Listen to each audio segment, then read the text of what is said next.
यह कहानी राम के पुत्र लव कुश की जीवन यात्रा पर आधारित एक रहस्यमय कथा है।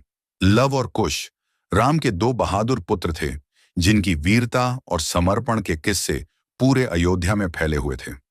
एक दिन जब वे जंगल में शिकार पर निकले, तो एक अनजानी आवाज उनके कानों में आई। वह आवाज किसी एक पुराने महल से आ रही थी। लव ने कहा, कुश, हमें उस महल में जाना चाहिए। शायद वहां हमें कोई महत्वपूर्ण संदेश मिले।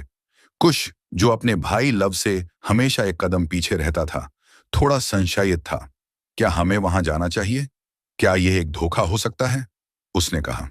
लव ने उसकी बातों को नजरअंदाज करते हुए कहा, आओ हम चलते हैं, शायद कुछ अच्छा हो। दोनों भाई उस महल में पहुंचे। महल का दरवाजा ढह चुका था और अंदर घना अंधेरा था, लेकिन कुछ अजीब सा महसूस हो रहा था। महल के भीतर एक पुरानी किताब पड़ी थी, जिस पर पूर्ण कथा लिखा हुआ था। लव ने किताब को खोला और उसमें लिखा था, जो इस कथा को पढ़ेगा उसकी जिंदगी में रहस्यमय मोड़ आएंगे।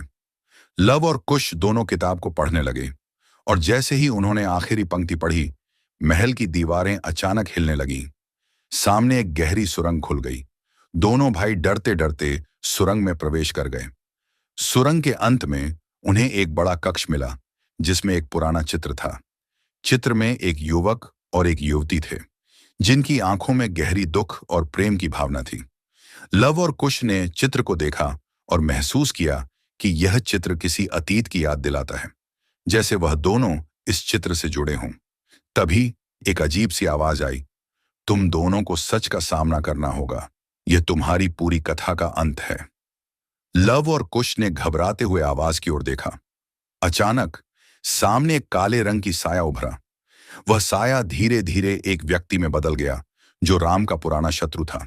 उसने कहा, तुम दोनों को यह याद रखना होगा कि तुम केवल राम के पुत्र नहीं हो, बल्कि तुम स्वयं एक राजकुमार हो, जिसकी कथा अभी तक अधूरी है। तुम्हारी असली पहचान तुमसे छिपाई गई है। साया ने एक रहस्यमय मुस्कान के साथ उन दोनों को देखा, और फिर वह हवा में विलीन हो गया।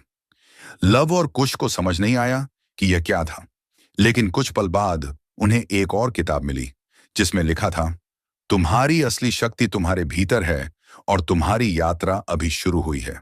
सभी संदेह और उलझनों के बीच लव और कुश ने एक दूसरे की ओर देखा। अब उन्हें समझ में आया कि उनके जीवन की असली कहानी तो अभी शुरू हो रही थी, और इस पूर्ण कथा में अब तक जो कुछ भी हुआ वह सिर्फ एक परिचय था। जब वे महल से बाहर निकले, तो कुश ने एक और राज खोला। भैया, वह साया राम के पुराने दुश्मन का नहीं, बल्कि हमारे असली पिता का